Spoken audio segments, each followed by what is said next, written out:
첫째로 의에 줄이고 목마른 자란 어떤 사람인가? 의에 줄이고 목마른 사람이란 한마디로 말하면 하나님의 의로움을 그냥 추구하는 사람입니다. 하나님의 의로움을 추구하는 사람. 여기서 이제 줄이고에 해당하는 헬라어 단어가 페이논테스라고 하는 말인데, 이 페이논테스라고 하는 말은 그냥 뭐 배가 좀 고프다 이런 뜻이 아닙니다. 페이논테스라고 하는 말은 진짜 굶어서 죽을 지경에 처한 상태입니다. 19세기 아일랜드 성공의 목사였던 존 나비라고 하는 분은 줄인다라고 하는 것은 줄여 죽을 지경의 상태가 된 것을 뜻한다라고 이야기했습니다. 내가 정말 굶어서 죽을 지경이 됐다. 여러분도 이제 밥을 굶어 보신 적 있나요? 금식 우리 하잖아요. 금식. 저도 15일 정도 금식한 적이 있는데 금식하면은 배가 고프죠. 뭐 금식은 기쁨으로 하는 금식이지만 여러분들이 뭐 먹을 양식이 없어서 억지로 금식한다 그러면 야 진짜 이거 배고파 죽겠네. 뭐 이런 말이 터져 나올 때가 있잖아요. 누가복음 15장 탕자의 이야기가 나오는데 거기서 탕자가 했던 이야기가 그런 것입니다. 아버지를 떠나서 재산을 방탕하게 사용했습니다. 그러다가 자기 재산을 다 탕진해 먹고 먹을 양식이 없었습니다. 그때 탕자가 이야기해요. 내가 먹을 양식이 없어서 줄여 죽게 되었구나. 굶주려서 죽게 되었다고 하는 그런 상태. 그것이 페이논테스입니다. 목마름에 해당하는 헬라어 딥손테스도 마찬가지입니다. 갈증이 나는데요. 그냥 살짝 갈증이 난다는 게 아니라 진짜 목이 타들어가는 것 같은 그런 갈증. 이스라엘 백성들이 광야를 행진하는데 3일 길을 행진했는데 마실 물이 없었다 그랬습니다. 3일 동안 사막을 길을 걸었는데 마실 물이 없었대요. 그 목이 얼마나 타 들어갔겠어요. 그렇게 심각한 상태의 갈증을 이 딥손테스라고 말합니다. 시편 42편에서 사슴이 시냇물을 찾기에 갈급함 같이 내 영혼이 주를 찾기에 갈급하니이다 이렇게 말씀했는데요. 그런 갈증의 상태가 바로 목마름입니다. 그러니까 의에 줄이고 목마른 자라고 하는 것은요, 그만큼 하나님의 의로움을 추구하는 사람이라는 거예요. 하나님, 나는요 하나님의 의로움이 없으면 굶어 죽는 사람입니다. 난 하나님의 의로움이 없으면 목말라 죽는 사람입니다. 내가 하나님의 이 의로움을 붙잡지 않으면 내가 살 수가 없습니다. 근데 하나님의 의로움을 추구합니다. 그렇게 의로움을 추구한단 말이에요. 자기의 영혼이 하나님의 의로움을 추구해요. 여러분이 한번 뒤집어 생각해 보세요. 내가 하나님의 의로움을 그 열정을 가지고 추구한다. 그러면 그 사람은 어디에서부터 벗어나기를 원하겠지요? 어디에서부터 벗어나기를 원할까요? 하나님의 의로움을 열심히 추구한다 그러면 이 사람은 죄에서 벗어나기를 그만큼 원하겠지요. 왜? 하나님은 죄를 미워하시니까. 그러니까 의라고 하는 것은 죄 욕망에서부터 벗어나고 싶어하는 갈증이기도 합니다. 사도 바울은 고린도전서 2장 14절에서 다음과 같이 말했습니다. 육에 속한 사람은 하나님의 성령의 일들을 받지 아니하나니 이는 그것들이 그에게는 어리석게 보이며 또 그는 그것들을 알 수도 없나니 그러한 일은 영적으로 분별되기 때문이라. 육에 속한 사람이라는 표현이 나왔어요. 헬라어로는 푸시키코스 안트로포스예요. 푸시키코스 안트로포스, 육에 속한 사람을 그렇게 표현했어요. 어떤 상태의 사람이냐면 그냥 영어로 말하면 더 내추럴맨이에요. 자연적인 상태의 사람이라는 거예요. 이 사람은 모태에서 태어난 그 상태를 그대로 유지하고 있습니다. 모태에서 우리가 어머니 모태에서 태어날 때 우리가 다 어떤 상태로 태어납니까? 모든 사람이 죄를 범하였음에 하나님의 영광에 이르지 못하더니 그 죄인된 상태가 극복되지 못한 겁니다. 죄인의 상태에서 구원받지 못한 것입니다. 이것이 푸시키코스예요. 십자가의 구원을 받아들이지 않은 사람, 그 사람을 육에 속한 사람이라고 표현했어요. 육적인 사람이라는 거죠. 그러니까 이런 사람들의 특징이 뭐냐? 성령의 일을 어리석게 보고 그거를 알려고 하지 않는데요. 왜냐하면 보이지 않으니까. 구원받지 않는 사람들은 성령님이 하시는 일을 어리석게 본다는 것입니다. 구원받지 않은 사람들은 성령님이 하시는 일을 보려고 하지도 않고 알려고 하지도 않는다는 것입니다. 그래서 결국엔 어떻게 되냐면 구원과 멀어져서 지옥의 영벌로 들어가게 된다라는 것입니다. 그러니 복음의 영역 밖에 있으면 안 되겠죠. 복음의 경계선에 머물러서도 안 됩니다. 경계선에 있는 사람들은 마귀의 유혹에 너무나 쉽게 넘어질 수 있기 때문입니다. 천국은 침노하는 자들의 것이라고 그랬으니까 여러분은 그리스도의 영역 안으로, 복음의 영역 안으로 언제든지 들어와서 그 안에서 굳건한 반석을 세워나가는 성도가 되셔야 됩니다. 예, 복음의 영역 안에서 굳건하게 믿음의 길을 걸어야 합니다. 그러면 무엇이 우리로 하여금 복음의 영역 안에 있게 하느냐? 무엇이? 그게 바로 의에 줄이고 목마른 자의 상태가 되는 것입니다. 우리는 그리스도인이 되었지만 여전히 범죄할 때가 있습니다. 저도 여러분도 시기와 미움과 갈등에 빠질 때가 있습니다. 다툼과 분열에 빠질 때가 있습니다. 신자로서의 정체성을 가지지 못하고 살 때가 있습니다. 그리스도를 닮아가는 것에 대해서 전혀 생각하지 못하는 때가 있습니다. 영적인 삶에 대해서 고민하는 것보다 생존에 집착할 때가 있습니다. 그렇다면 여러분은 구원받지 못한 상태인가요? 자, 여기서 우리는 오늘 말씀이 주시는 교훈을 정확하게 봐야 됩니다. 주님이 마태복음 5장 6절 말씀에 이렇게 얘기했습니다. 의에 줄이고 목마른 사람은 복이 있다. 의를 가지고 있는 사람이 복이 있다는 거예요. 의를 가지고 있어야 복이 있대요? 아니면 의에 줄인 사람이 복이 있대요? 잘 보셔야 돼요. 예수님은 의를 가지고 있는 사람이 복이 있다고 말씀하지 않았습니다. 여러분이 하나님, 저는 의로움을 가지고 있습니다. 제 안에는 의로움이 있습니다. 그러니 저는 복된 사람입니다. 라고 이야기하도록 만들지 않았습니다. 의를 가지고 있는 사람이 복이 있다는 것이 아니라 의에 줄이고 목마른 사람이 복이 있대요. 의에 줄이고 목마른 사람. 가졌다는 거예요? 가지지 못했다는 거예요? 도대체 가졌는데 줄이고 목마르겠어요? 가지지 못했는데 줄이고 목마르겠어요? 여러분이 가지고 있으면 목마르겠어요? 안 가졌기 때문에 목마르겠어요? 이것도 여러분의 영역에 맡겨놓겠습니다. 의를 가지고 있는 사람이 복이 있는 것이 아니라 의에 줄이고 목마른 사람이 복이 있다. 그러면 내가 아직 가지고 있지 못한데 그 의에 줄이고 목마른 사람이란 어떤 사람이냐, 이거를 정확히 알아야겠지요. 의에 줄이고 목마른 사람은 죄로부터 벗어나기를 갈망한다고 했습니다. 그런데 여러분, 죄로부터 내가 막 벗어나고 싶어 하는데 죄로부터 벗어나지던가요? 벗어나지지 않던가요? 이게 우리의 도전이고 고민입니다.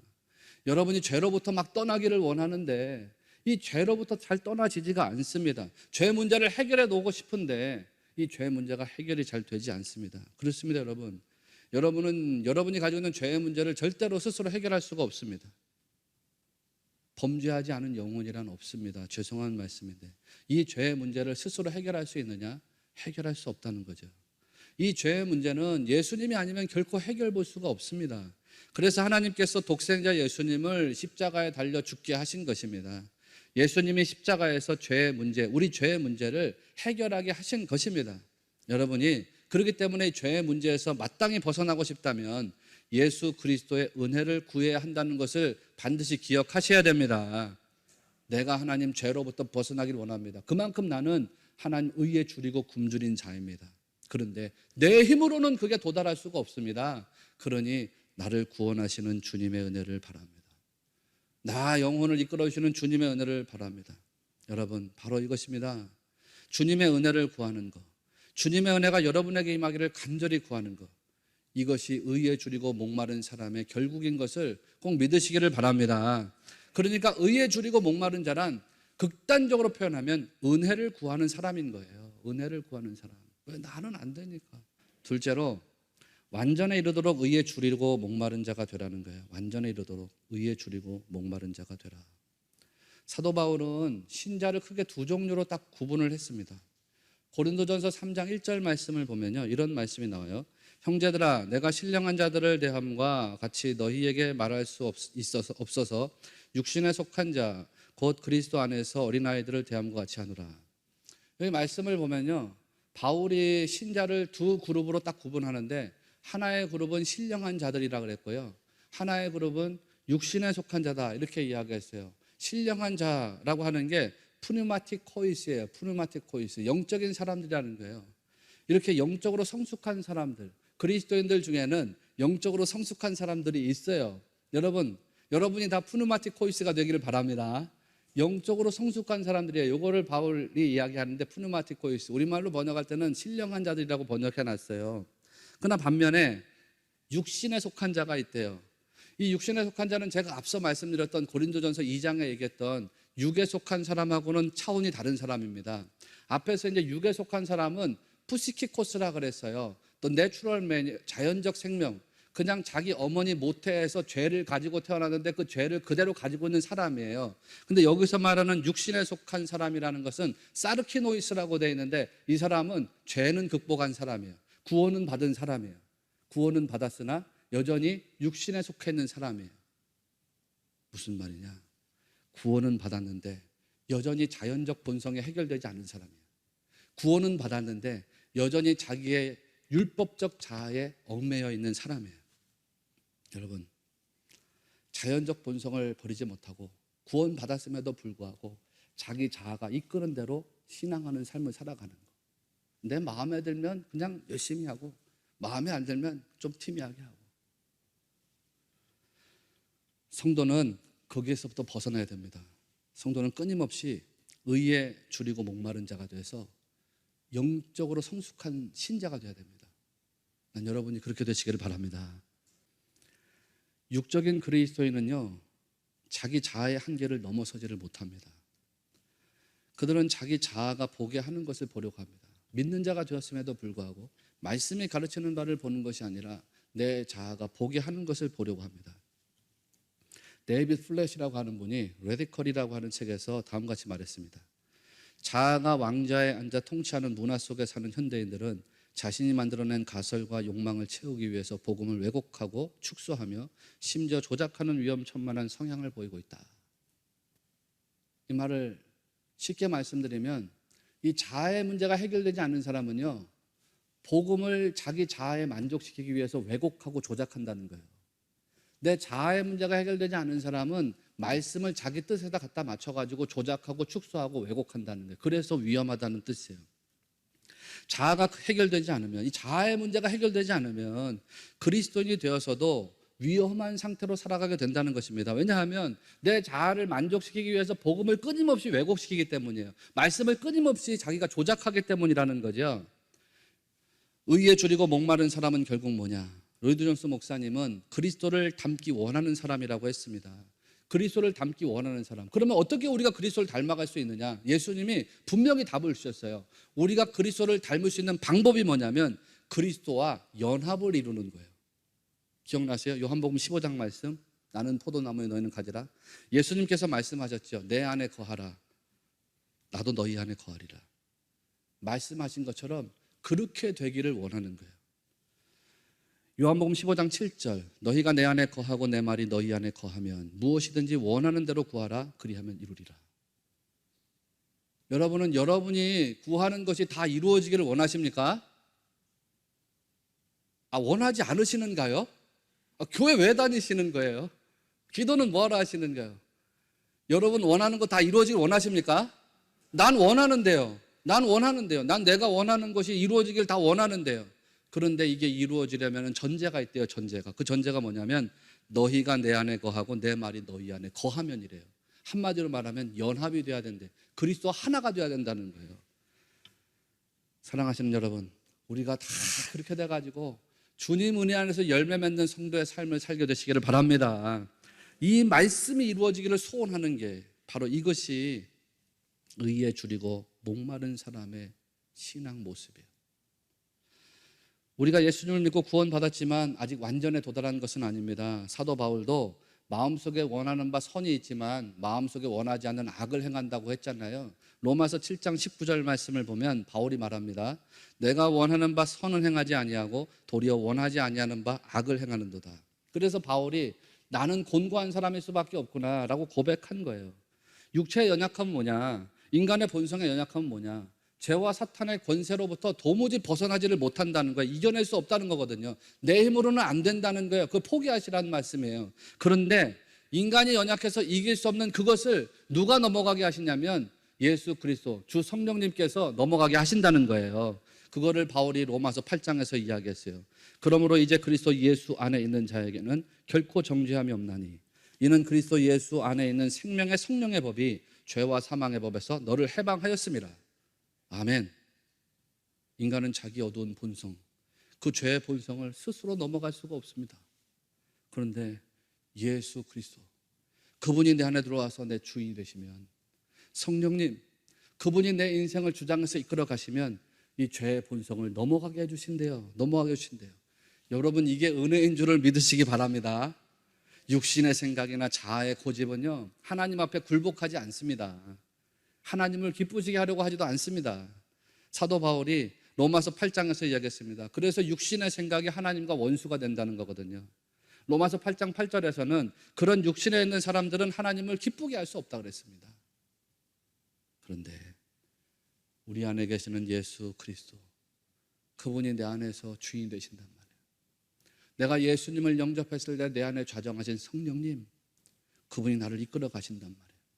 그러면 육신의 생각이 나와 원수가 되게 해버려요.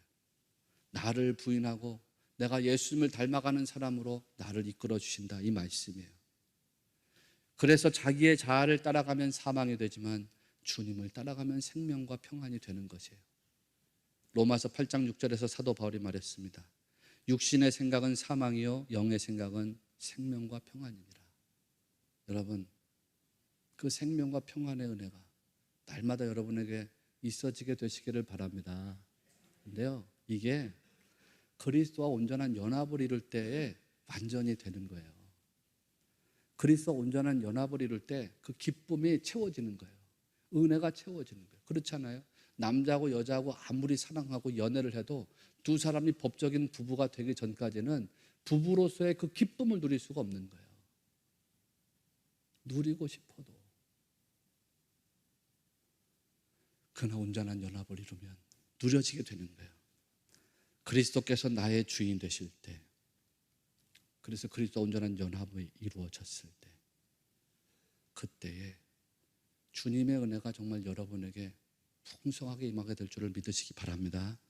그래서 계속해서 의에 줄이고 목마른 자가 되라는 거예요. 한 번 은혜 받았다 끝난 게 아니라 계속 은혜를 사모하라, 이 말씀이에요. 여러분, 그리스도의 성화와 완전에 도달할 때까지 그렇게 하시라. 여러분의 생애가 그렇게 나가게 되시기를 바랍니다. 마지막으로요, 진짜 본질적인 축복의 사람이 되기를 구하라는 것입니다. 예수님께서는요, 의에 줄이고 목마른 사람은 복이 있나니 그들이 배부를 것이며 라고 하셨습니다. 여기서요, 예수님께 구원의 은혜를 구하는 사람, 더 나아가서 예수님과 하나 되기를, 연합되기를 소원하는 사람에게는 배부름을 약속해 주셨습니다. 그런데 배부른다고 하는 것이요, 그냥 내가 굶주려 있을 때 밥을 조금 먹고서 배가 불렀다라는 뜻이 아닙니다. 이 배부르다고 하는 말의 헬라어 표현은 완전히 만족할 만큼 채워졌다는 뜻입니다. 요한복음 6장 말씀을 보면 오병이어의 기적이 나오잖아요. 예수님께서 물고기 2마리 보리떡 5개로 사람들을 먹이셨는데, 그때 그 먹이시는 장면을 보면 사람들이 어떻게 그것을 먹냐면 자기들이 원하는 대로 먹었다 그랬습니다. 그 먹고 싶은 대로 먹었다는 거예요. 원하는 대로 먹고도 남은 조각이 12바구니였다. 성경이 그렇게 이야기하고 있습니다. 그렇게 내가 원하는 만큼 충분하고도 만족하게 먹는 것, 그래서 배부른 상태가 되는 것이 오늘 이 말씀의 이야기입니다. 그들이 배부를 것이요.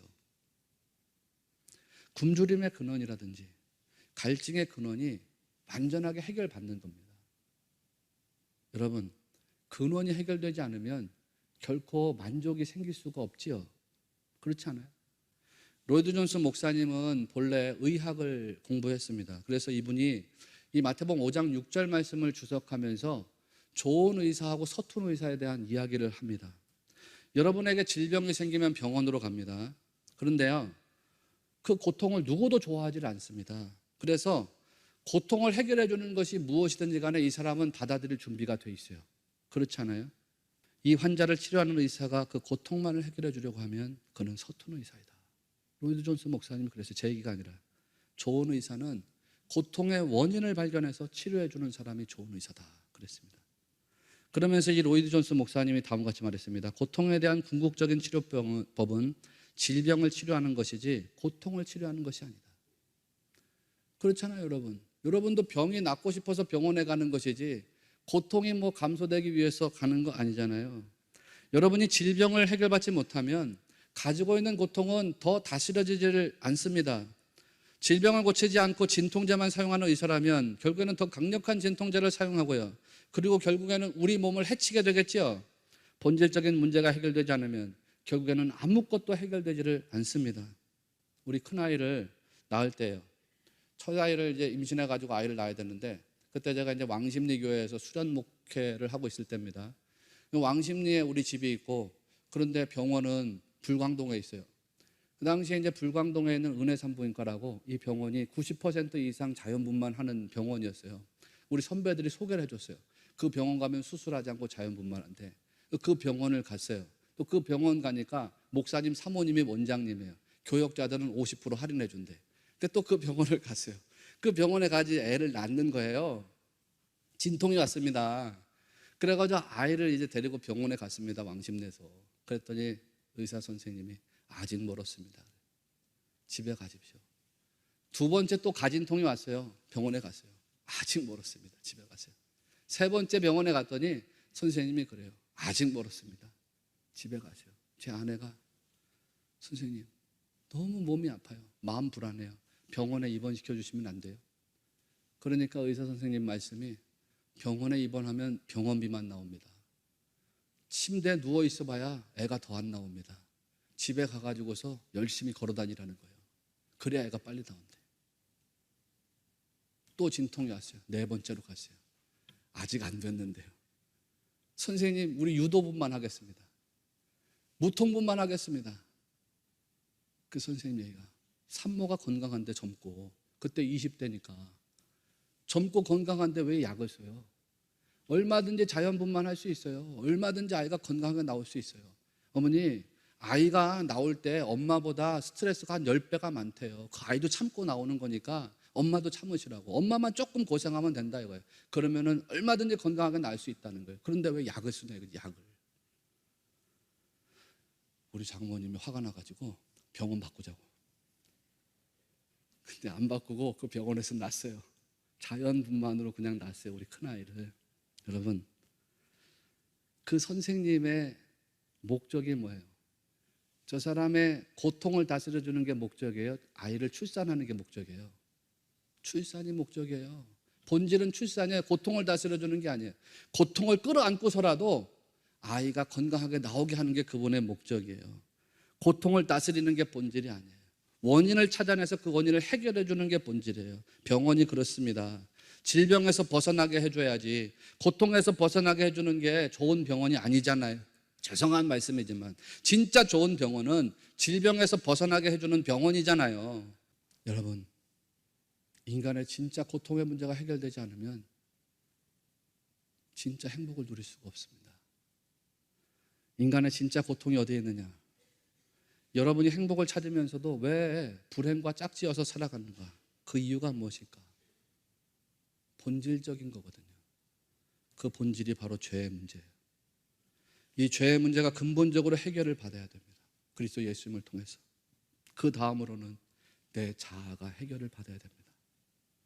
구원받았어도 자기 자아의 문제가 해결되지 않으면요 신앙이 자꾸 왜곡됩니다. 그러니까 자아의 문제가 해결을 받아야 합니다. 말씀으로 완전히 해결을 받아야 합니다.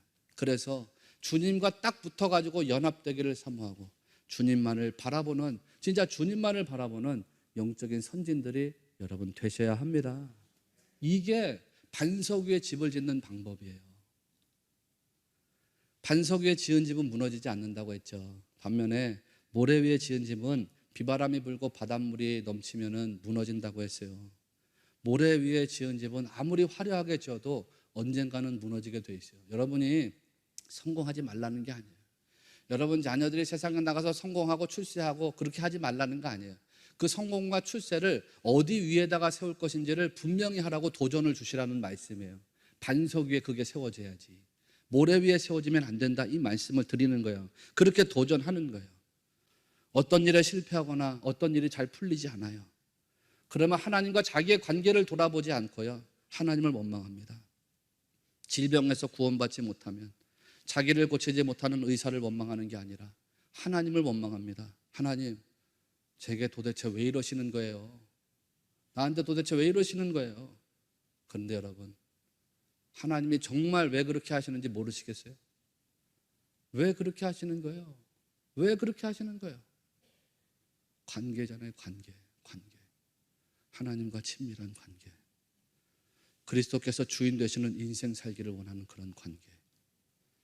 여러분 오늘 말씀이 여러분에게 그 관계가 세워지는 그 관계가 더 돈독해지는 그런 믿음의 말씀이 되시기를 바랍니다. 그거를 갈망하는 게 의에 줄이고 목마른 사람의 특징이에요.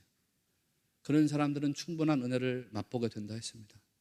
완전히 채워지는 은혜를 체험하게 된다 했습니다. 의에 줄이고 목마른 자는 복이 있나니 그들이 배부를 것이며 여러분에게 이 은혜가 임하게 되시기를 주님의 이름으로 축원합니다.